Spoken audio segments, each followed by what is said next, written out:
నమస్తే, welcome to I dream. నేను మీ విజిత.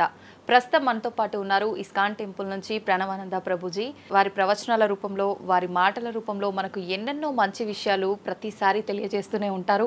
మనకున్న సందేహాలన్నింటినీ నివృత్తి చేస్తూనే ఉంటారు. అయితే నిజంగా భగవంతుడికి మనందరం కూడా భక్తులమే.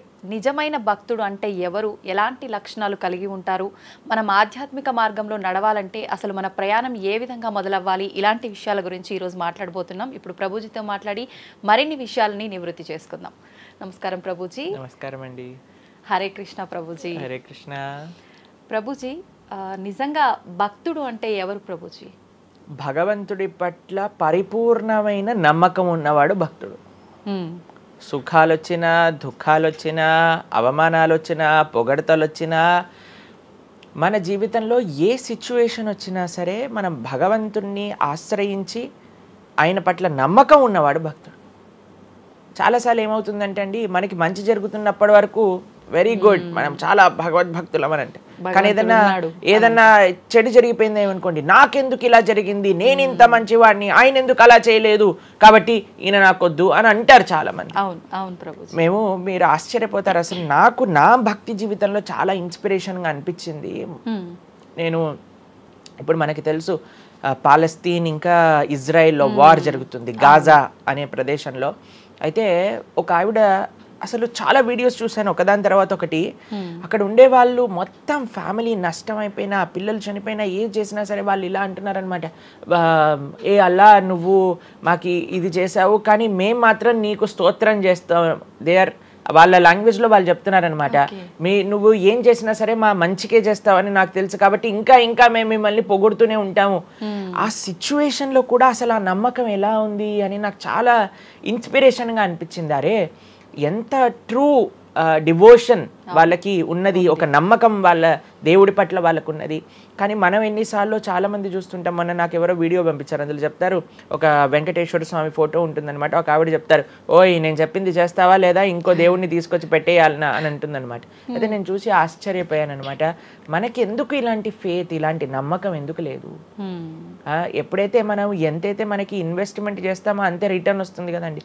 అలానే మన నమ్మకం, మాన అపమానాలు, ఇవి సుఖ దుఃఖాలు, ఇవన్నీ ప్రపంచంలో ఒక భాగం అండి. ఇదంతా జీవితంలో ఒక భాగం. అందుకే మన సనాతన సంస్కృతిలో ఎప్పుడు మంచే ఉంటుంది అని చెప్పారు. అందుకే ఈ ఉగాది పచ్చడి, మన నూతన సంవత్సరం ప్రారంభమైనప్పుడు షడ్రుజోపేతం కదండి, చెప్పుకున్నాం. కాబట్టి ప్రతి ఒక్కటి కొద్దిగా అది కావాలి, కొద్దిగా ఇది కావాలి. కానీ మనం ఏం చేస్తామంటే, ఎవరికైతే అచంచల విశ్వాసం ఉంటుందో భగవంతుడి పట్ల, స్వామి నువ్వేం చేసినా నా మంచే చేస్తావు అనేవాడు నిజమైన భక్తుడు. కాబట్టి ఎక్కడి నుంచైనా ఆ విశ్వాసం, ఆ శ్రద్ధ కానీ మనం నేర్చుకోగలిగితే ఇట్ ఈస్ ఎక్స్ట్రీమ్లీ వండర్ఫుల్ అనమాట. ఆ శ్రద్ధ, స్వామి నువ్వు ఏం చేసినా సరే నేను నిన్నే కొలుస్తా, అటువంటి శ్రద్ధ మన దగ్గర ఉండిందండి, మన దగ్గర ఉండింది. మన పూర్వీకులు, రాజులు, మహారాజులు, అసలు మన సంస్కృతి, సిక్కులు ఎవరైతే మనకి వాళ్ళ జీవితాన్ని త్యాగం చేసేసారు వాళ్ళ ధర్మాన్ని కాపాడుకోవడానికి.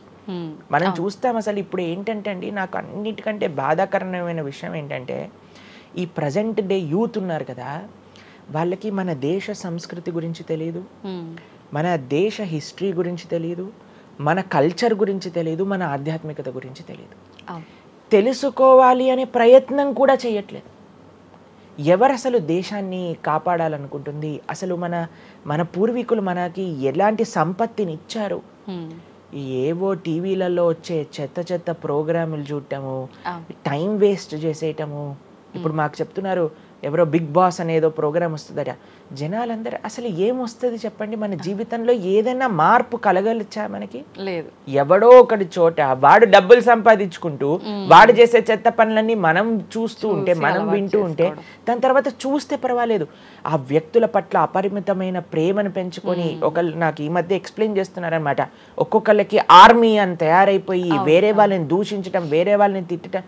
ఈ సమాజం ఇలా ఉంటే నీకు ఒక బిగ్ బాస్ అనే ఒక టైం వేస్టర్ని కావాలి, అది అయిపోగానే ఐపీఎల్ అనే ఒక టైం వేస్టర్, దాని తర్వాత నెట్ఫ్లిక్స్, అమెజాన్ ప్రైమ్, ఇవన్నీ ఎప్పుడు ఉన్నాయి. మనకి నిజంగా మేము కొన్నిసార్లు యూత్ని కలిసినప్పుడు అడుగుతామండి, అరే మన దేశ రాజకీయాల గురించి తెలుసా అని అంటే, తెలుసండి. ఎవరి దగ్గర నుంచి తెలుసుకున్నావు అని అంటే ఒక యూట్యూబర్ పేరు చెప్తాడు. ఆ యూట్యూబర్ ఏమో ఎక్కడో వేరే దేశంలో కూర్చొని మన సంస్కృతిని మన రాజకీయాల్ని ఎలా ఒక వేరే దిశగా నడిపించాలో నడిపిస్తుంటారు. వాడివన్నీ వింటూ వీళ్ళు ప్రభావితం అయిపోతారు అనమాట. కానీ ఏంటి అసలు మన సంస్కృతి అంటే ఏంటి, మన ధర్మం అంటే ఏంటి, అసలు కొద్దిసం భగవంతుడు చాలా దూరం అనుకోండి, కనీసంలో కనీసం మన భారతీయత అంటే ఏంటో కూడా తెలియదండి అసలు ఇలాంటి పిల్లలకి. ఈ మధ్యలో పిల్లల్ని మర్చిపోకండి. పేరెంట్స్ ఎంతమంది దృష్టి చూపిస్తున్నారు చెప్పండి? చాలా తక్కువ మంది ప్రభుజీ. ఎప్పుడు చూడు ఏ సినిమాకి వెళ్దామా, ఏ సీరియల్ చూద్దామా, ఏ రియాలిటీ షో చూద్దామా, ఏ మూవీ సిరీస్ వెబ్ సిరీస్ కొత్తగా రిలీజ్ అయిందా, ఏ ఇన్స్టాగ్రామ్ లో వీడియోస్ చూద్దామా, ఇలానే ఉండిపోతే మన దేశం ఎటు వెళ్తుంది, మన రాజ్యం ఎటు వెళ్తుంది, మన సంస్కృతి ఎటు వెళ్తుంది ఒకసారి చెప్పండి. కాబట్టి భక్తి అనేది ఒక ప్రస్తుత సమాజంలో అర్థం చేసుకోవటము అనేది ఎప్పుడైతే ప్రతి ఒక్కళ్ళు తమ దగ్గర ఉండే సమయాన్ని వెచ్చిస్తారో, ఎప్పుడైతే నేను తెలుసుకోవాలి అనే ఒక ఇచ్చ మనసులో ఉంటుందో అప్పుడు మాత్రమే తెలియపడే ఒక అద్భుతమైన జ్ఞానం అండి అది. తత్విద్ధి ప్రణిపాతేన పరిప్రశ్నేన సేవయా అని కృష్ణుడు భగవద్గీతలో చెప్పారు. ఆధ్యాత్మిక జ్ఞానం అంటే ఎలానో అలా తెలుసుకోలేమండి. దానికి సమయాన్ని వెచ్చించాలి, దానికి ఇంట్రెస్ట్ మన లోపల కలిగి సమయాన్ని తీసుకోవాలి. అరే మనకి బిగ్ బాస్ 210లో ఉన్నంత ఇంట్రెస్ట్ టైం, ఐపీఎల్ మ్యాచ్లలో చూడడానికి ఇంట్రెస్ట్ టైం, వెబ్ సిరీస్లు చూడడానికి ఉన్న ఇంట్రెస్ట్ టైం, ఒక గీతా భాగవతం వినడానికి మనం టైం పెడుతున్నామా? లేదు, అసలు అట్లాంటి ఆలోచనే రావట్లేదు కదా. మరి భక్తి అంటే ఏంటి, భగవంతుడు అంటే ఏంటి, భగవంతుడు మనకి ఏం చేస్తున్నాడు, ఇవన్నిటికీ సమయం వెచ్చించాలి కదండి. కాబట్టి అందుకే మనం ఎప్పుడు చెప్పేది, ఒక భక్తుడు అనేవాడు అన్నిటికంటే అదృష్టవంతుడు ఎవరికైతే భగవంతుడి యొక్క కృప అనుభవంలోకి వస్తుందో. అటువంటి అనుభవం కానీ మనం పొందాలి అని అనుకుంటే మనం సమయాన్ని కేటాయించాలి. ఇది చాలా ముఖ్యమైన విషయం. అయితే మనం ఆధ్యాత్మిక ప్రయాణం మొదలు పెట్టాలి అంటే ముందుగా చేయాల్సిన పని, మొట్టమొదటి అడుగు ఆధ్యాత్మిక ప్రయాణం ముందు పెట్టాలి అని అంటే ఇన్స్టాగ్రామ్, వాట్సాప్ని తగ్గించాలి. ఓకే. ఇంతకు ముందు ఏకాదశి, ఇప్పుడు రేపు ఏకాదశి ఉపవాసం అంటే నిర్జల ఉపవాసం అని లేదా పలాహార ఉపవాసం అని అలా చెప్తారు. కొన్ని సంవత్సరాలు అయిపోయాక ఉపవాసం అని అంటే కనీసం ఈ రోజైనా ఫోన్ చూడొద్దు అని చెప్పే రోజులు కూడా వస్తాయేమో అనిపిస్తుంది. ఎందుకంటే ప్రతిసారి కూడా అడిక్టెడ్ జనాలందరూ కూడా వాట్సాప్ వీడియోలు, స్టేటస్లు, ఇన్స్టాగ్రామ్, యూట్యూబ్, టీవీ వీటితో అడిక్ట్ అయిపోయి ఎంత సమయాన్ని వెచ్చిస్తున్నారు. అసలు మీరు అన్నట్టుగా జపం చేయడానికి అడుగురా అంటే జపం చేయడానికి సమయం లేదంటారు, వాట్సాప్ స్టేటస్ మాత్రం చూడడానికి సమయం ఉంటుంది. ఎంత విచిత్రం చెప్పండి. కాబట్టి మనము చాలా జాగ్రత్తగా మొట్టమొదటి అడుగు ఏంటి అని అంటే మనం చెయ్యకూడని విషయాలు పక్కన పెట్టడం. ఏంటి? అక్కర్లేని విషయాలు వినటం, అక్కర్లేని విషయాలు మాట్లాడటం, అక్కర్లేని విషయాల గురించి ఆలోచనలు చేయటం. వీటన్నిటిని పక్కన పెట్టి 4 నియమాలు చెప్పారండి మన శాస్త్రంలో భక్తిలో ముందుకెళ్ళడానికి, ధర్మ మార్గంలో ముందుకెళ్ళడానికి. మద్యం పానం శ్రియాసూన యథా అధర్మశ్చ చతుర్విధం అని భాగవతం చెప్తుంది. 4 రకములైన తప్పుడు అలవాట్లను మనం నిషేధన చెయ్యాలట. ఏంటి ఆ 4? మద్యము అని అంటే మద్యాన్ని సేవించటం, ఎనీ టైప్ ఆఫ్ ఇంటాక్సికేషన్ అని అనుకోండి, సిగరెట్లు కానీ, మందు కానీ, గుట్కా, మానిక్ చంద్, పాన్, ఇంకేమంటారు టొబాకో, ఇవన్నీ డ్రగ్స్, ఇవన్నీ అసలు చెప్తూ ఉంటే మిగతా ఎనీ కైండ్ ఆఫ్ ఇంటాక్సికేషన్ దీన్ని పక్కన పెట్టాలి. ఓకే. మనం భక్తి మార్గంలో ముందుకెళ్ళాలి అని అంటే చెప్తున్నాను. 2 మద్యం పానం శ్రియ అసూన. జూదము ఇంతకుముందు జూదం ఆడుతూ ఉండేవారు, మనకు తెలుసు పాచికలాట అని అనేవారు. మహాభారతంలో యుధిష్ఠిర మహారాజు గారు ఆడినప్పుడు ఏమైంది వాళ్ళ జీవితంలో మనందరికీ తెలుసు. ఎన్ని కష్టాలు పడాల్సి వచ్చింది, ఆస్తంతా వెళ్ళిపోవాల్సి వచ్చింది, అరణ్యానికి పాలవ్వాల్సి వచ్చింది. చాలా మంది అడుగుతారు ఎందుకు మహాభారతం యుధిష్ఠిరుడు ఆడాడు. ఆయన ఆడి చూపించారు, అయ్యా ఆడితే ఈ పని అవుతుంది. ఎగ్జాంపుల్ సెట్ చేయడానికి ఆయన చేశారు. సరే ఆయన చేసింది తప్ప కదా, ఆయన ఏం అనుభవించారో తెలుసు కదండి, మనం ఎందుకు చెయ్యాలి ఆ పని. ఇప్పుడు జూదం యొక్క విపరీతమైన కాన్సిక్వెన్సెస్ తెలుసా అండి. ఇప్పుడు బెట్టింగ్ గేమ్లని, IPL మ్యాచెస్కి బెట్టింగ్స్ అని, లేదా ఏదొస్తే దానిపైన బెట్టింగ్లు పెట్టడం, అవి ఇవి ఎన్ని అప్లికేషన్స్ తయారైపోయి ఎన్ని ఒక యువతని ఒక తప్పుడు మార్గంలో పెట్టడానికి. అసలు మాకు అప్పుడప్పుడు మేము యూట్యూబ్ చూస్తాం కదండి ప్రవచనాలు వినడానికి, మా గురువు గారి ప్రవచనాలు వినడానికి మేము చూస్తుంటాం అనమాట. అప్పుడు వస్తుంది రమ్మీ సర్కిల్ అని యాడ్ వస్తుంది అనమాట. ఇప్పుడు పేరు చెప్తున్నారు ఎందుకు ప్రభుజీ అని మీరు అనుకోవచ్చు. ఎందుకంటే పెద్ద పెద్ద సినిమా యాక్టర్స్ వాళ్ళు ప్రమోట్ చేసేది రమ్మీ సర్కిల్ అని, మాణిక్ చంద్ కంపెనీస్ని, గుట్కాలని, తర్వాత ఏవైతే అన్హెల్దీ ప్రోడక్ట్స్ కోక్ ఇలాంటివి ఏవైతే సాఫ్ట్ డ్రింక్స్ కూల్ డ్రింక్స్ ఉంటాయో వాటిని మీరు ఒక్కసారి ఆలోచన చేయండి. వాళ్ళు నిజమైన శ్రేయోభిలాషులా మనకి ఒక్కసారి ఆలోచన చేస్తే మనకు అర్థమవుతుందని. మొత్తం ఒక దగ్గర ప్రపంచం అంతా ఇవి తప్పు, ఇవి మీకు మంచిది కాదు అని మొత్తుకుంటుంటే మీరు ఎవరైతే మీరు హీరోయిన్ నా రోల్ మోడల్ అని అనుకుంటున్నారో వాడు మీకు నేర్పించేది ఏంటి అని అంటే, నువ్వు ఈ పేకాట ఆడు, నువ్వు గుట్కా తిను, నువ్వు కూల్ డ్రింక్ తాగు, నీ జీవితం ఏమైనా మాకు పర్వాలేదు. మేము ఎక్కడికి వెళ్ళినా నోరు నొప్పొచ్చేటట్టు అరిచి చెప్తున్నా, అయ్యా ఇవి మంచిది కాదు, మీరు మంచి మార్గంలో ఉండండి, ఆరోగ్యాన్ని జాగ్రత్తగా పెట్టుకోండి, మనసు జాగ్రత్తగా ఉండండి, ధర్మాన్ని ఆచరణ చేయండి అని మేము చెప్తుంటే, కానీ జనాలకి వీటిల్లో ఇంట్రెస్ట్ లేదు. వీళ్ళకి నా రోల్ మోడల్ వాళ్ళు, నా రోల్ మోడల్ ఇది అని ప్రొద్దు నుంచి రాత్రి దాకా ఇన్స్టాగ్రామ్లో చూడటం, వాళ్ళగా మాట్లాడటం, వాళ్ళగా వస్త్రాలు వేసుకోవటం, వాళ్ళలాగా మేము కూడా వాళ్ళలాగా అవ్వాలి అని అనుకుంటే వాళ్ళు ఏం నేర్పిస్తున్నారు మీకు ఒక్కసారి ఆలోచన చేయండి.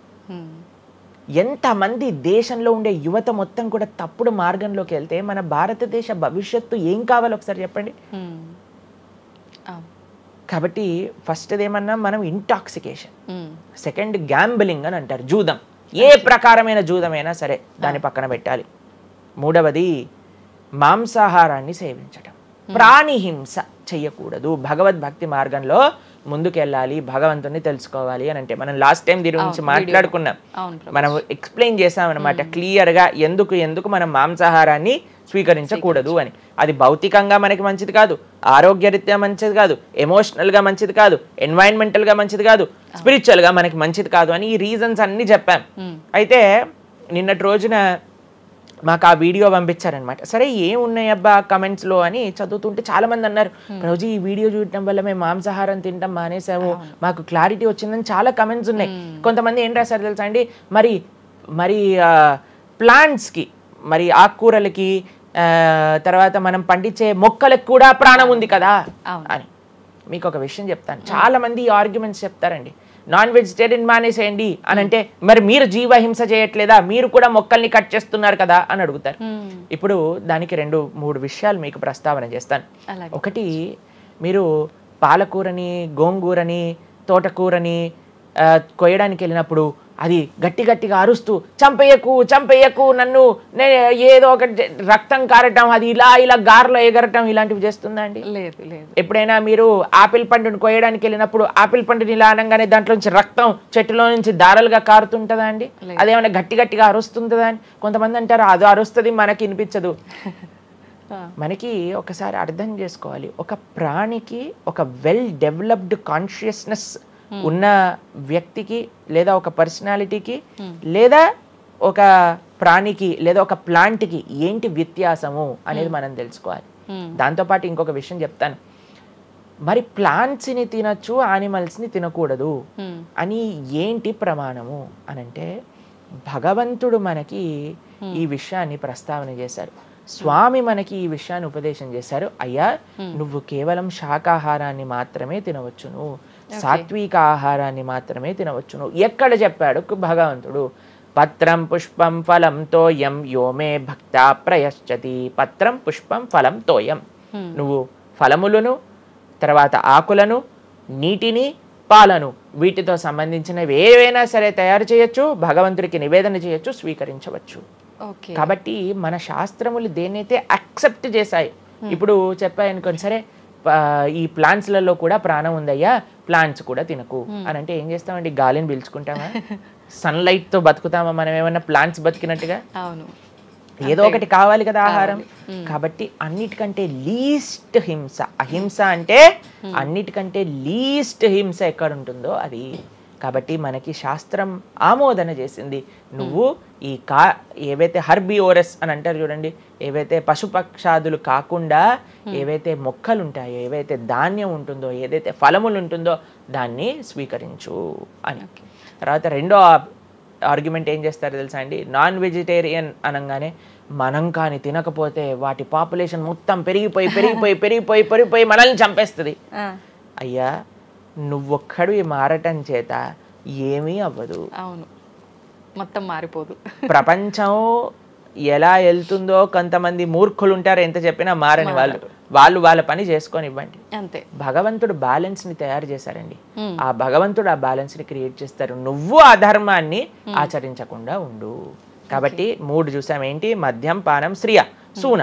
ఒకటి intoxication, gambling, meet eating. Last Prabhuji ఒక చిన్న డౌట్, ఇప్పుడు మాంసాహారం తినొద్దు మన శాస్త్రంలో ఎక్కడ తినమని చెప్పలేదు అని అన్నారు కదా, మరి గ్రామ దేవతలకి కోళ్ళు, మేకలు ఇలాంటివన్నీ బలిస్తుంటారు కదా, మరి అది ఎక్కడ ఉంది అసలు? మీరు అమ్మవారిని జగన్మాత అని పిలుస్తారు తెలుసా? మీరు ఎప్పుడైనా అంటారా? అమ్మ అంటారు, అంతేనా? ఒక తల్లికి, ఒక తల్లితనంలో మీరు కూడా మదర్ కదండి, మీ పిల్లలకి ఏదైనా ఒక చిన్న బాధ కలిగితే మీరు ఓర్చుకోగలుగుతారా చెప్పండి? లేదు. అస్సలంటే అసలు అలాంటి ప్రస్తావనే తేయకూడదు ప్రభుజీ అని అంటారు, అవును అంతేనా కదా? మరి జగన్మాత అని మనం అంటున్నప్పుడు ఆ జగత్తుకి తల్లి, జగత్తు మొత్తం అని అంటే ఆ పక్షి, ఆ ప్రాణి కూడా అదే జగత్తులో పుట్టిందే కదా, అంటే ఆ ప్రాణికి కూడా ఆవిడే కదా తల్లి. ఆ తల్లి ముందు మనం ఇలాంటి పనులు చేస్తే అమ్మకి నచ్చుతుందా నచ్చదా చెప్పండి? నచ్చదు. కాబట్టి ఇవన్నీ ఎక్కడొచ్చాయి అని అంటే మధ్యలో ఎక్కడో ఒక చోట కొన్ని తప్పుడు ఆచరణలన్నీ కూడా మన లోపలికి దూసుకొచ్చేసాయి అన్నమాట. కానీ బలి అనేది ఎప్పుడు ఇవ్వకూడదు. సాత్వికమైన ఆరాధన అన్నిటికంటే శ్రేష్టమైన ఆరాధన. ఈ బలులు ఇవ్వటం వీటన్నిటిని తామసిక ఆరాధన అని అంటారు. కాబట్టి మనము ఎంతైతే మీరు బలి అంటే ఏంటో తెలుసా అండి, ఏదో ఒకటి సమర్పణ చేయటము. సమర్పణ చేయటాన్ని, దాంట్లో ప్రాణిని సమర్పణ చేయటం కంటే మనకుండే అహంకారాన్ని సమర్పణ చేస్తే అమ్మవారు ఇంకా ఆనందిస్తారు. మన దగ్గర ఉండే దంభాన్ని సమర్పణ చేసేస్తే, బలిచ్చేస్తే ఇంకా ఆనందంగా ఉంటారు. దంభము అని అంటే గర్వం, అహంకారము, దంభము, ఈ రెండిట్లో వ్యత్యాసం ఏంటో తెలుసా అండి? గర్వము అని అంటే మనం చేసిన దానికి మనం గర్వపడ్డాం అనమాట, నేనే చేశాను, నా అంతటి వాడు లేడు. దంభము అంటే చెయ్యని దానికి కూడా గర్వపడడం. కాబట్టి మనకుండే అభిమానాన్ని, మనకుండే ఆ లోభాన్ని, వీటన్నిటిని అమ్మవారికి సమర్పణ చేయండి, ఇంకా మంచి, ఇంకా ఆనందిస్తారు. అందుకే మనం తల నీలాలు ఇస్తాం. చాలా మందికి తెలియదు అసలు దేవుడు ఏం చేసుకుంటాడండి మన జుట్టుని, డాండ్రఫ్ తోటి ఉన్న జుట్టుని. దేవుడికి ఎందుకు సమర్పణ చేయాలి మనం తల నీలాలు అని అంటే, అయ్యా నేను జుట్టు ఉంటే ఎప్పుడు కూడా ఇలా ఇలా ఇలా హెయిర్ స్టైలింగ్ చేసుకుంటూ నేనేదో చాలా హ్యాండ్సమ్ మ్యాన్, చాలా హ్యాండ్సమ్ ఉమెన్ అనుకుంటూ ఉంటారు కదా అందరు కూడా. అయ్యా, నా యొక్క ఆ సెల్ఫ్ కాన్షియస్నెస్ ని సమర్పణ చేస్తున్నా నీ దగ్గర. మనం గుడికి వెళ్ళి కొబ్బరికాయ కొడతాం. కొబ్బరికాయ ఎందుకు కొడతామండి? మనం కూడా అలాంటి హార్టెడ్ వ్యక్తులం అనమాట. మనకు కూడా ఆ గర్వంతో మనం కూడా అంత పైన ఉండే షెల్ ఉంటుంది కదా, ఎంత హార్డ్గా ఉంటుంది. కానీ ఎప్పుడైతే అది పలగొట్టేస్తామో అప్పుడు లోపల మంచి తీయటి నీరు మనకి దొరుకుతుంది. కొబ్బరి ఎంత స్వీట్గా ఉంటుంది, అది మనకు కలుగుతుంది. మన హృదయంలో ఆ సున్నితమైన భావాలు ఉన్నాయి, కానీ మనకుండే అజ్ఞానము, మనకుండే అహంకారం, మనకుండే అవిద్య దాన్ని ఆపేస్తుంది. అందుకే భగవంతుడి ముందు, స్వామి నీ ముందు నా అహంకారాన్ని సమర్పణ చేస్తున్నా అనే భావనతో మనం కొబ్బరికాయ కొట్టాలి. అంతేగాని కొబ్బరికాయ తీసుకెళ్ళి కొట్టేసి నేను ఈరోజు 108 కొబ్బరికాయలు కొట్టాను దేవుడి దగ్గర అనే అహంకారం వచ్చింది అనుకోండి, కొబ్బరికాయ కొట్టడమే వేస్ట్, ఫలితం లేదు. కాబట్టి మనందరం అర్థం చేసుకోవాలి అసలు ఏంటి భావన. బలి అని అంటే ప్రాణి బలి కాదయ్యా, నీ దగ్గర ఉండే చెడు గుణాలను బలి. కాబట్టి ఈ 3 విషయాలు అయిపోయి 4వ విషయం ఏదైతే మనం చేయకూడదో, ఇలిసిట్ సెక్స్ అని అంటారు, వ్యభిచారము అని అంటే పురుషులు స్త్రీలు పురుషులు. నిన్నే ఒకళ్ళు చెప్తున్నారు, ఒక టీవీలో ఒక న్యూస్ వచ్చిందట, one of the most famous యాక్టరో లేదా ఇంకెవరో వాళ్ళ హస్బెండ్ని వేరే స్త్రీలతో పాటు పట్టుకున్నారు అని మాకు ఒక న్యూస్ నిన్న ఒకళ్ళు చెప్తున్నారు అనమాట. అంటే వాళ్ళు ఏం చెప్పారంటే నాకు, ప్రభుజీ సమాజంలో ఇలాంటివి ఎన్నో కేసులు వస్తున్నాయి ప్రభుజీ, ఈ మధ్యలో న్యూస్లో ఇలాంటివి అయితే తరచుగా మనం చూస్తూ ఉన్నాము, కాబట్టి ఈ సమాజం ఎటువైపు వెళ్తుందో తెలియట్లేదు ప్రభుజీ అని అంటే మేము వాళ్ళకి చెప్పాం, సమాజాన్ని ఎందుకు ఇటువైపు నడుస్తుంది అని అంటే మనం చూపించే విషయాలు అలా ఉన్నాయి, చూపించే సినిమాలు అలా ఉన్నాయి, చూపించే సీరియల్ అలా ఉన్నాయి, చూపించే ఆదర్శమైన వ్యక్తులు అలా ఉన్నారు. మనం ఎవరైతే హీరోలు అనుకుంటున్నామో వాళ్ళు ప్రొద్దున లేస్తే విడాకులు తీసుకొని ఇంకొకరిని పెళ్లి చేసుకొని, విడాకులు తీసుకొని ఇంకొకరిని పెళ్లి చేసుకొని, ఇలాంటివి చూస్తుంటే మనం కూడా అది నార్మలైజ్ అయిపోయింది మన భారతీయ సంస్కృతిలో. కానీ ఎక్కడైతే ధర్మం ఉంటుందో, రాముడు ఆదర్శంగా ఉన్న వ్యక్తి ఎప్పుడూ అలాంటి తప్పు చేయలేదండి. ఎందుకంటే రాముడు ఏకపత్ని వ్రతుడు. ఎంత కమిట్మెంట్ ఉండాలి భార్య పట్ల, భర్తకు కూడా అలానే అండి. ఇప్పుడు ఒకళ్ళు తప్పు అంటే, ఇప్పుడు చాలా మంది అనుకుంటారు ఇది ఎత్తి పురుషులకే వర్తించింది అని. పురుషులకు ఎంతైతే వర్తిస్తుందో అంతే స్త్రీలకు కూడా వర్తిస్తుంది, స్త్రీలకు ఎంతైతే వర్తిస్తుందో అంతే పురుషులకు కూడా వర్తిస్తుంది. కాబట్టి ఈ 4 చాలా జాగ్రత్తగా ఉండాలి. పరస్త్రీ సంఘము, పరపురుష సంఘం, వీటి నుంచి చాలా జాగ్రత్తగా ఉండాలి. ఈ 4 కానీ మనం ఆచరించగలిగితే మన జీవితంలో, చెయ్యకూడనివి 4, చెయ్యాల్సినవి 4.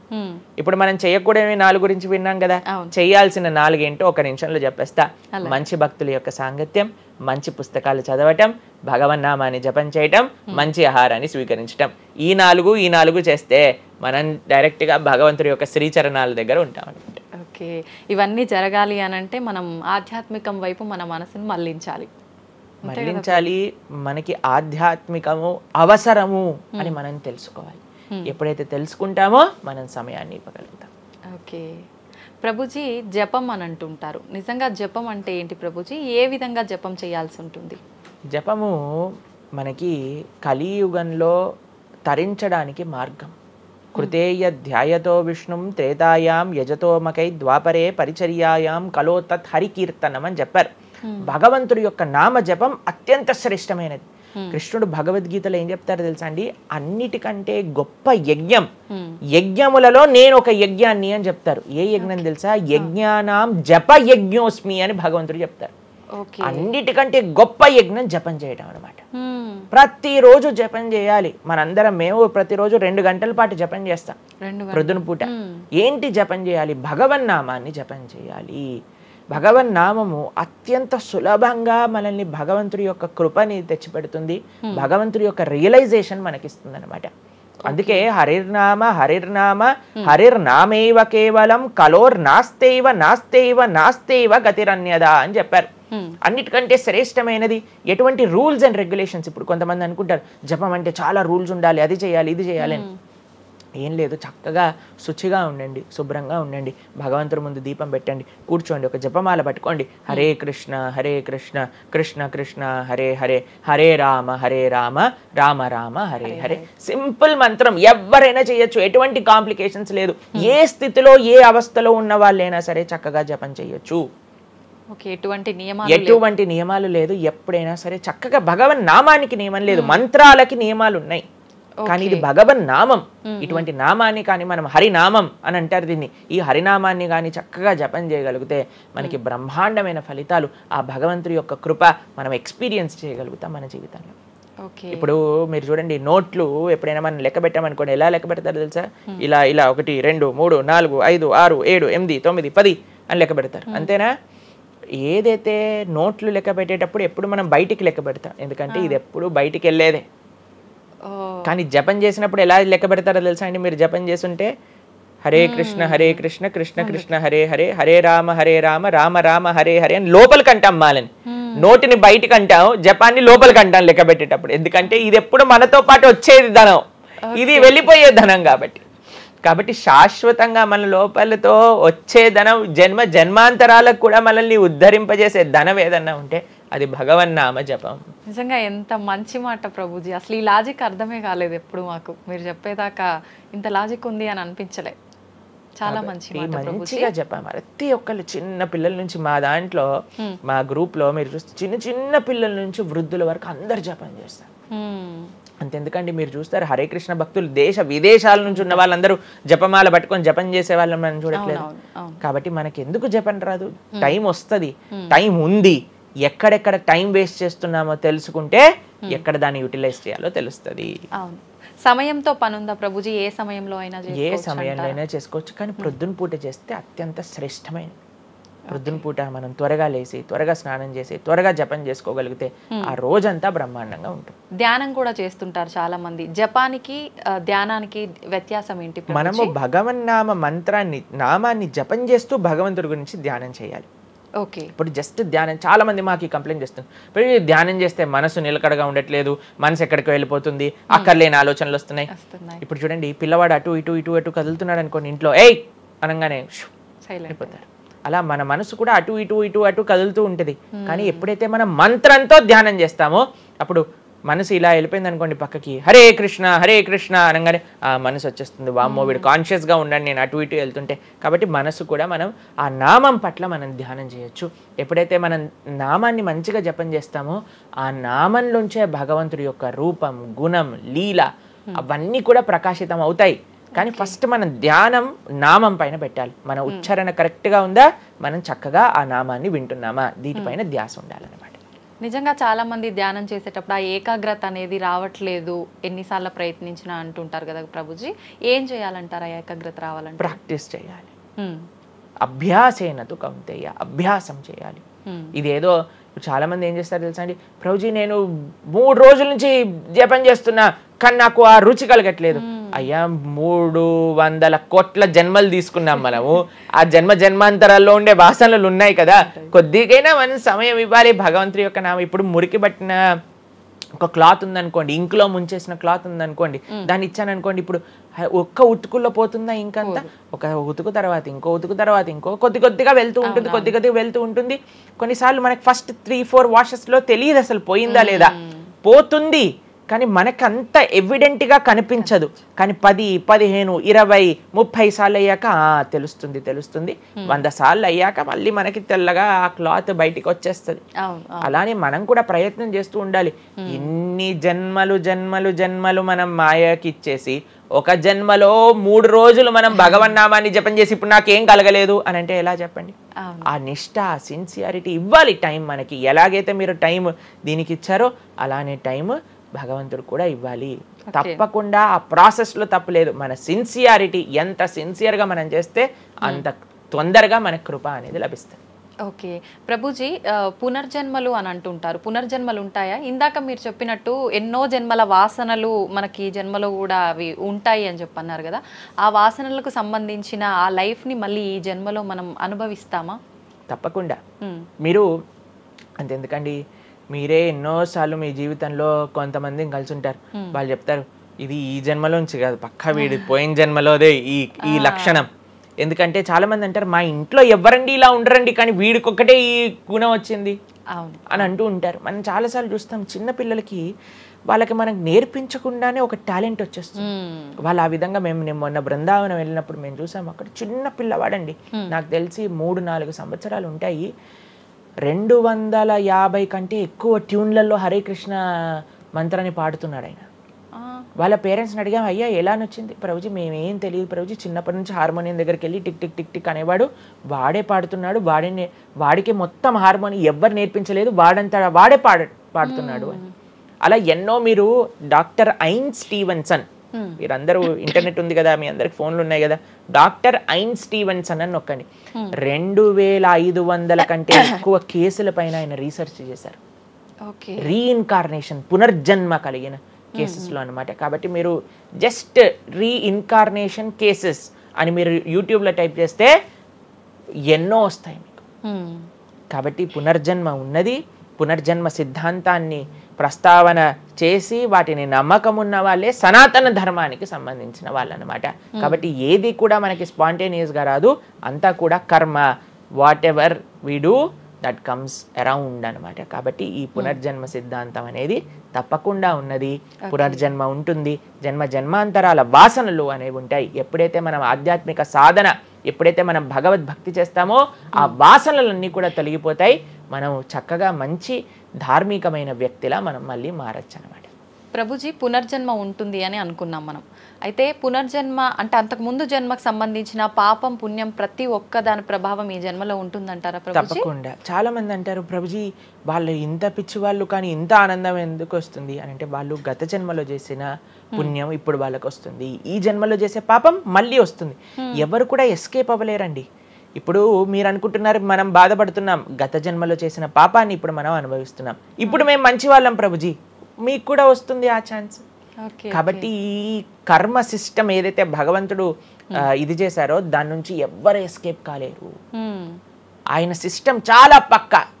ఇక్కడ ఉండే మనం అప్పుడప్పుడు ట్రాఫిక్ సిగ్నల్ ని దాటేసి ట్రాఫిక్ పోలీస్ నుంచి ఎస్కేప్ అవ్వచ్చు, కానీ భగవంతుడి యొక్క రేడార్ నుంచి ఎస్కేప్ అవ్వలేదన్నమాట. ఎందుకంటే ఆయన హృదయంలో ఉండే కదా అన్ని నోట్ డౌన్ చేసుకునేది.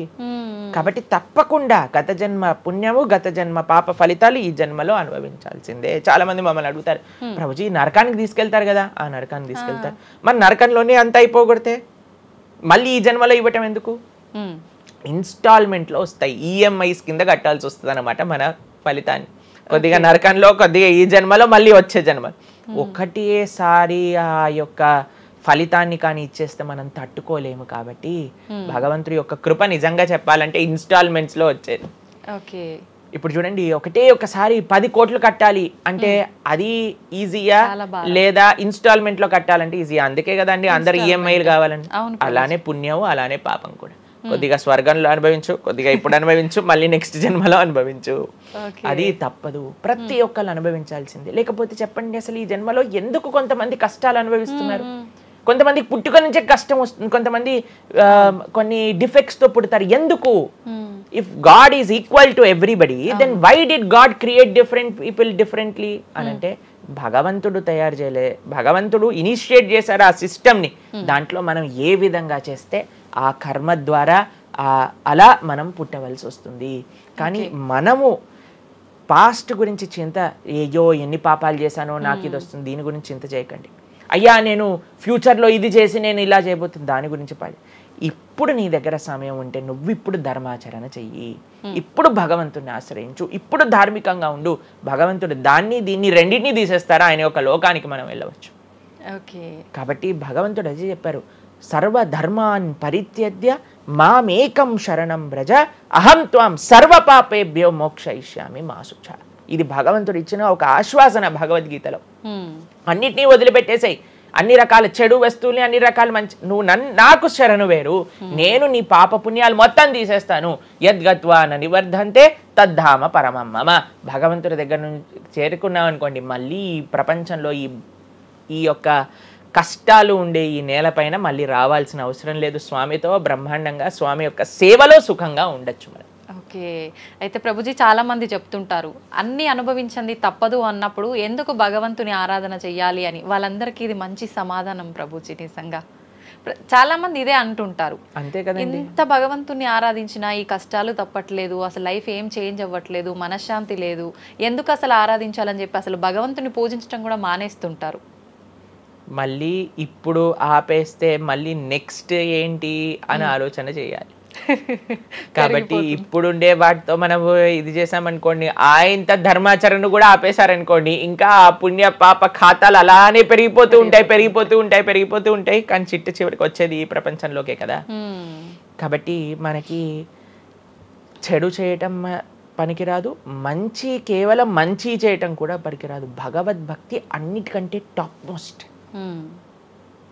కాబట్టి మనం ధార్మికంగా ఎంత భగవద్భక్తితో ఉంటే అది మనకి అంత మంచిది. ప్రభుజీ కర్మ సిద్ధాంతం అన్నారు కదా, అసలు కర్మ సిద్ధాంతం అంటే ఏంటి ప్రభుజీ? ఏం చెప్తోంది అసలు? మనం చెయ్యంది మనకి రాదు, మనం చేసింది తప్పకుండా మనకు వస్తుంది. ఇదే కర్మ సిద్ధాంతం. Every action has equal and opposite reaction. ఇలా అయితే ఈ లా ఉందో అదే కర్మ సిద్ధాంతం. అంటే నువ్వు చేసింది ఏదైనా సరే ఆ యొక్క ఫలితం నుంచి తప్పించుకోలేవు. తర్వాత ఏదైతే నువ్వు చేసావో దాని నుంచి తప్పించుకోలేవు. మంచైనా చెడైనా, మొన్న అయింది నీకు ఈ రోజు వస్తుంది, ఈ రోజు చేసిన దానికి రేపు వస్తుంది. ఇదే కర్మ సిద్ధాంతం అంటే. కాబట్టి ఎప్పుడు ఇది మన మనసులో ఉండాలి. అరే ఈ రోజు నాకు ఏదైనా బాధ ఉంటే నేను ఏదో చేశానేమో, కాబట్టి ఏదో చేశాము అయిపోయింది, ఈ రోజు ఈ కష్టం వచ్చింది, కృష్ణ నువ్వు నాకు శక్తినివ్వు ఈ కష్టాన్ని ఎదుర్కోవడానికి. ఇప్పటి నుంచి నేను ఇలానే మంచిగా ఉంటాను, ఎప్పుడూ అధర్మం వైపు వెళ్లకుండా ఉంటాను, స్వామి నువ్వే రక్ష అని ఆ ధర్మ చింతన ముందుకు తీసుకెళ్ళటం. ఇప్పుడు కానీ మనం ఆ ధర్మ సంకల్పం చేసుకుంటండి, రేపటి రోజున మరి చాలా మంది రేపు ఎవరు చూసారో లేదో, అయ్యా రేపు ఎవరు చూసారో లేదో అని కానీ మీ పిల్లవాడు చెప్పి నేను ఇప్పుడు కష్టపడను, రేపు నాకు ర్యాంక్ వచ్చాక నాకు ప్లేస్మెంట్ వస్తుందో లేదో నాకేం గ్యారంటీ ఉంది కాబట్టి నేను చదవను అన్నాడు అనుకోండి, ఏం చెప్తారు మీరు? నాన్న నువ్వు ప్లేస్మెంట్ గురించి బాధపడకు, ఫస్ట్ నీ కర్తవ్యం చదవటం నువ్వు చదువు, దాని తర్వాత నీకు వస్తుంది, నీ జీవితం సెటిల్ అవుతుంది, అంతే కదండి. మనం కూడా లేదు రేపు ప్రొద్దున ఎవరు చూసారు స్వర్గాన్ని నరకాన్ని కాబట్టి నేను ఇప్పుడు ధర్మాచరణ చెయ్యను అని అంటే మీ పిల్లవాళ్ళు కూడా ఎక్కడైతే చదవను అని అంటారో అలానే మనం కూడా తయారవుతాం. చాలా మంది అండి పెద్దవాళ్ళు పిల్లలకి మాత్రం మంచి నీతులు చెప్తారు, కానీ వాళ్ళ దగ్గరకు వచ్చేసరికి వాళ్ళు ఆచరించడానికి రెడీగా ఉంటారు అనమాట. కాబట్టి మీరు ఒక్క విషయాన్ని ఆలోచించండి, మీరు ఏం చెప్తున్నారో అది మీరు ఫాలో అవుతున్నారా? పెద్దలు ఫాలో అవుతేనే అది పిల్లలు ఆచరిస్తారు, లేకపోతే ఆచరించరు. పిల్లలకి స్కూల్ ఎలానో మనకి భగవంతుడి యొక్క సృష్టి చేసిన ఈ ధర్మం అలాంటి. కాబట్టి ఈ రెండిట్లో మనం చాలా జాగ్రత్తగా ఉండాలి. ప్రభుజీ, చాలా మంది ఏ పని చేయాలన్నా కూడా ముందు వెనుక ఆలోచించి ప్రతిదీ జ్యోతిష్యాన్ని పట్టి దాని ప్రకారంగానే పనులు చేస్తూ ఉంటారు. నిజంగా జ్యోతిష్యాన్ని నమ్మొచ్చు అంటారా? జ్యోతిష్యం 100% కరెక్టే, కానీ జ్యోతిష్యాన్ని నువ్వెంత సీరియస్గా తీసుకోవాలి అది ఆలోచించాల్సిన విషయం. జ్యోతిష్య శాస్త్రం అది, శాస్త్రం ఎప్పుడూ కూడా కరెక్టే, కానీ మనకి ఎంత అవసరం అది. ప్రతిరోజు ప్రొద్దున లేవంగానే రాశి ఫలాలు ఏమైపోయాయి అని కొంతమంది చదువుతూ ఉంటారు. ప్రతి చిన్న విషయానికి ఈ రోజు ఏమైంది, ఈ రోజు ఎలా ఉంది, ఆ రోజు ఎలా ఉంది, సండే పేపర్లో వచ్చింది ఇంకా ఈ వారం ఎలా ఉండబోతుంది, ఇవన్నీ నీకు అవసరం లేదయ్యా. నువ్వు ధర్మాచరణ చెయ్యి, భగవంతుడి పట్ల నమ్మకం పెట్టుకో, ఆయన చూసుకుంటాడు. భక్తులు ఎవరు కూడా అలాంటి విషయాలని సీరియస్గా తీసుకోరండి. ఎందుకంటే బృందావనంలో ఒక భక్తులు ఉన్నారనమాట, ఆయన అంటారు మొత్తం అన్ని గ్రహాలు నీకు అనుకూలంగా ఉండి నువ్వు కృష్ణ భక్తుడివి కానీ అవ్వకపోతే అన్ని గ్రహాలు అనుకూలంగా ఉండి నీకేం లాభం. తర్వాత అంటాడు అన్ని గ్రహాలు ప్రతికూలంగా ఉండి కానీ నువ్వు కృష్ణ భక్తుడు అయితే ఏవి నిన్ను ఏం చేయలేవు. ఎందుకంటే భగవంతుడు అలాంటి రక్షణ ఇస్తాడు అనమాట. భగవంతుడి దగ్గర ఆ శక్తి ఉన్నది. కాబట్టి మనము దేన్ని ఎంత సీరియస్గా తీసుకోవాలి? మనకి కావాల్సినది ఆధ్యాత్మికత, భక్తి.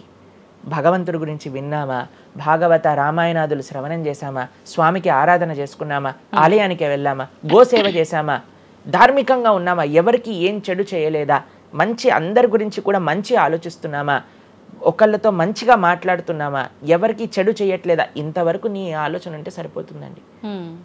ఈ ధర్మచింతన మనకు కావాలి, అంతేకాని ఏమవుతుంది, నా రాసి ఏంటి, ఇదేంటి. ఇప్పుడు అంత పిచ్చి జనాలకి ఎలా పెరిగిపోయిందంటే ఒకళ్ళు అంటారు ఈ ఉంగరం పెట్టుకోమంటారు, ఒకళ్ళు అంటారు ఇలా నీ పేరు రాయి అంటారు, ఒకళ్ళు అంటారు నీ పేరులో ఏ ఏ ఏ ఏ ఎక్స్ట్రా రాయమంటారు.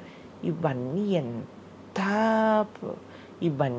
ఏంటి మారిపోయాయి. ఇవన్నీ మార్చుకొని నీ ఆచరణ కానీ మారకపోతే, నీ థింకింగ్ కానీ మారకపోతే, నీ ధర్మం పట్ల ఉండే అనిరుక్తి కానీ పెరగకపోతే ఇవన్నీ చేసి ఏం లాభం? కాబట్టి మనం ఎసెన్స్ ఆఫ్ ధర్మ భగవంతుడి ఆరాధన. సవై పుంసాం పరో ధర్మో యతో భక్తిర్ అదోక్షజే. అటువంటి స్వామిని ఆశ్రయించటంలో మన టైం పెట్టాలి, కానీ ఇలాంటి చిన్న చిన్నవి చూసుకోవటం, వీటి కోసం మనం సమయాన్ని వేస్ట్ చేసుకోవటం మంచిది కాదు. జ్యోతిష్యం కరెక్టా? 100% కరెక్ట్. నీకెంత కావాలి అది నువ్వు ఆలోచన చేసుకో. పెళ్లి చేసుకోవాలి, గృహ ప్రవేశం చేసుకోవాలి, ఏదైనా పెద్ద పెద్ద ఉంటే అప్పుడు మీరు చూడాలి ముహూర్తం, వివాహం చేసుకోవటం కానీ లేదా ఏమంటాం మన గృహ ప్రవేశాది పెద్ద పెద్ద కార్యములకి చూసుకోవాలి. ప్రతిరోజు, ప్రతి క్షణం, ప్రతి వారం, ప్రతి నెల. చాలా మందికి పొద్దున్నే చూడండి అసలు రోజు గడవదు.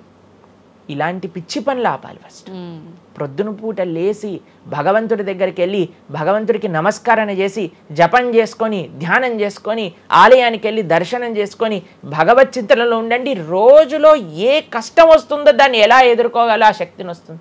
అంతేగాని ఏమున్నాయి రాశి ఫలాలు చదవటం వల్ల ఏం అవ్వదండి. కాబట్టి సొల్యూషన్ పైన కాన్సన్ట్రేట్ చేయండి, ప్రాబ్లం కోసం విశ్లేషణ చేయకూడదు. ఓకే ప్రభుజీ, చాలామంది ఇంట్లో నెగిటివ్ ఎనర్జీస్ ఉన్నాయి, దయ్యాలు తిరుగుతున్నాయి, లేదంటే ఎవరైనా ఒక పర్సన్కి దయ్యం పట్టింది అని చెప్పి చాలామంది ఎవరు ఇట్లా పంతుళ్ళు అట్లాంటి వాళ్ళ దగ్గరికి, మాంత్రికుల దగ్గరికి తీసుకెళ్ళడము, వాళ్ళు వదిలిస్తారని చెప్పటము, ఆ దయ్యం వీళ్ళని చాలా పీడిస్తుంది అని చెప్పడం, ఇలాంటివి చాలా వింటుంటాము సహజంగా. ఇదంతా నిజమే అంటారా ప్రభుజీ? అసలు దయ్యాలు అనేవి ఉన్నాయంటారా? ఆత్మలు, దయ్యాలు ఇవన్నీ ఉన్నాయండి, అది లేవు అని చెప్పలేము, ఉన్నాయి తప్పకుండా. ఎలా అయితే మీరు నెగిటివ్ ఎనర్జీ అంటారు కదా, నెగిటివ్ ఎనర్జీ ఎక్కడికి వస్తుందో తెలుసా అండి? నెగిటివ్ పీపుల్ దగ్గరికి వస్తుంది. ఎవరైతే ఎమోషనల్గా, ఎవరైతే స్పిరిచువల్గా, ఎవరైతే ఫిజికల్గా వర్నలబుల్గా ఉంటారో వాళ్ళ దగ్గరికి వస్తుంది. ఎవరైతే ఇంట్లో భగవద్ ఆరాధన ఉండదో, పూజ రూమ్లో ఏమీ లేకుండా చాలామంది ఇప్పుడు మాకు చాలా విచిత్రం అనిపిస్తుంది కొన్నిసార్లు. మాకు ఈ ఇంటర్నెట్లో వీడియో చూసినప్పుడు వీళ్ళు చర్చ్లో ఉండే వాళ్ళందరూ దయ్యాలను వదిలిస్తూ ఉంటారనమాట. మాకు చాలా ఆశ్చర్యం ఏంటంటే వీళ్ళకే ఎందుకు దయ్యాలు పడుతున్నాయి అని. కాబట్టి ఎందుకు దయ్యాలు ఎవరింటి పర్సనాలిటీస్లోకి వెళ్తాయో తెలుసండి? ఎవరైతే క్లీన్లీనెస్ మెయింటైన్ చేయరో, ఓకే, ఎవరైతే సమయానికి స్నానం చేయటం కానీ, సమయానికి శుచిగా శుభ్రంగా ఇల్లు శుభ్రంగా ఉంచుకోవటం కానీ, దేవాలయంలో భగవంతుడి యొక్క మూర్తులకి చక్కగా ఆరాధన చేసి ధూపం, దీపం, నైవేద్యం, తోరణం, ఉత్సవాలు, పండగలు, యజ్ఞాది యాగాదులు ఇవన్నీ ఉన్న చోట ఎప్పటికీ నెగిటివ్ ఎనర్జీ అనేది ప్రవేశించలేదు. ఓకే. కానీ ఎక్కడైతే జనాలు డిమ్గా, డల్గా, ఎటువంటి వైబ్రెన్స్ లేకుండా ఎప్పుడు ఎమోషనల్ వర్నలబుల్గా బాధల్లో ఉంటూ, ఏ ఆధ్యాత్మికంగా లేకుండా, ఇల్లంతా గందరగోళంగా చెత్త చెదారంతో, ఎప్పుడైనా సరే ఫ్రెష్ ఫుడ్ కాకుండా స్టేల్ ఫుడ్, బయట సోర్స్ తెలియని ఫుడ్ వాటిని తినటం వల్ల అలాంటి మెంటాలిటీస్, అలాంటి నెగిటివ్ ఎనర్జీ ఈజీగా ఇటువంటి నెగిటివ్ ఎన్వైరన్మెంట్లోకి వచ్చేస్తుంది అనమాట. ఓకే. కానీ ఎప్పుడైతే మనం వైబ్రెంట్గా భగవన్నామ చక్కగా బొట్టు పెట్టుకొని, చక్కగా మంచిగా సాంప్రదాయంగా రెడీ అయ్యి, చీర సాంప్రదాయం, మన సాంప్రదాయం మన చీర అండి. భారతీయత మగవాళ్ళైతే ధోతి కుర్తా ఇంతకుముందు ఉండేది, శిఖ. ఎంత చక్కగా బొట్టు పెట్టుకొని చక్కగా అలంకరణ చేసుకొని ఇంట్లోకి వెళ్ళంగానే అసలు ఆ ధూపం యొక్క సువాసన వచ్చి చక్కగా పసుపచ్చతో మన గడప నుంచి స్టార్ట్ చేస్తే పైన తోరణం, కింద ముగ్గులు. అసలు ఒక సనాతన సాంప్రదాయం, ఒక హిందువు యొక్క ఇంటికి వెళ్తే ఏ దయ్యం అలాంటి ఇంట్లోకి వెళ్ళగలుగుతుంది చెప్పండి? మన సినిమాలలో మీరు చూసి ఉంటారు, దయ్యాలు ఎక్కడుంటాయి? పాతబడ్డ బంగ్లాలలో, ఎక్కడో క్లోజ్ చేసిన గెస్ట్ హౌస్లలో ఉంటాయి, అంతేనా? నిజం ప్రభుజీ. ఏదైనా దేవాలయంలో దయ్యం ఉండటం మీరు చూసారా ఎక్కడైనా? ఎందుకు ఉండదు? ఎందుకంటే అక్కడ భగవద్ ఆరాధన జరుగుతుంది కాబట్టి. ఏ ఇంట్లో అయితే నిరంతర భగవద్ ఆరాధన ఉంటుందో, ఏ ఇల్లు అయితే వైబ్రెన్స్ గా ఇంటి బయట ముగ్గు నుంచి ప్రారంభమై ఇంటి లోపల దేవాలయంలో దీపము నిరంతరము కూడా ఉంటుందో, భగవద్ ఆరాధన జరుగుతుందో, భగవన్నామ జపం జరుగుతుందో, శాస్త్రాన్ని పారాయణ చేస్తున్న విష్ణు సహస్రనామం, హరే కృష్ణ మహామంత్ర కీర్తన, యజ్ఞము, యాగము, ఉత్సవాలు చేస్తూ, అటువంటి ఇంట్లో అటువంటి వ్యక్తులకి ఎప్పుడూ రాలేదండి. ఎవరైతే తన నుదిటిన తిలకాన్ని అలంకరణ చేసుకొని చక్కగా సాంప్రదాయంగా ఉంటారో, శుచి శుభ్రత పాటిస్తారో, చక్కగా ఆలయానికి వెళ్ళి గోసేవ, చెప్పండి అలాంటి వాళ్ళకి ఎప్పుడైనా ఇలాంటి నెగిటివ్ ఎనర్జీ అటాక్ అవుతుందా అంటే అస్సలు కాదు. ఎవరైతే గ్లూమీగా, డిప్రెస్డ్గా, ఏం లేకుండా ఏ వస్త్రాలు పడితే ఆ వస్త్రాలు వేసుకోవటం, దేవుడు కొంతమంది ఆలయంలోకి వెళ్ళామనుకోండి, ఇంట్లో పూజ రూమ్లోకి వెళ్ళామనుకోండి, పండగ నుంచి పండగ మాత్రమే దీపం పెడతారు, లేదా అస్సలు ఆ పూలు అలానే ఉంటాయి 15-20 రోజుల వరకు. అవును ప్రభు. అలాంటి ఇంట్లలో నెగిటివ్ ఎనర్జీ రాకపోతే ఇంకేమొస్తుంది చెప్పండి? కాబట్టి నెగిటివ్ ఎనర్జీ ఉందా? ఈ దయ్యాలు, ఆత్మలు ఉన్నాయా? ఉన్నాయి. ఎవరి దగ్గరికి వెళ్తాయి? అటువంటి మెంటాలిటీ ఉన్న వాళ్ళ దగ్గరికి మాత్రమే వెళ్తాయి. ఓకే. మనం కానీ ఎప్పుడైతే మనకి రక్షణ, అందుకే మనం తులసి మాల వేసుకుంటాం. తులసి మాల ఇప్పుడు చూడండి, మేము నరసింహ కవచాన్ని ధరించామన్నమాట. ఇవన్నీ నరసింహ ఆరాధన, నరసింహ కవచాన్ని ఎప్పుడైతే మనం చేస్తామో, ఎప్పుడైతే మనం భగవన్నామ స్మరణ చేస్తామో, తులసి మాల ధరించాలి. తులసి మాల చాలా మంది ఇప్పుడు ధరిస్తున్నారు కానీ నియమాలను పాటించట్లేదు.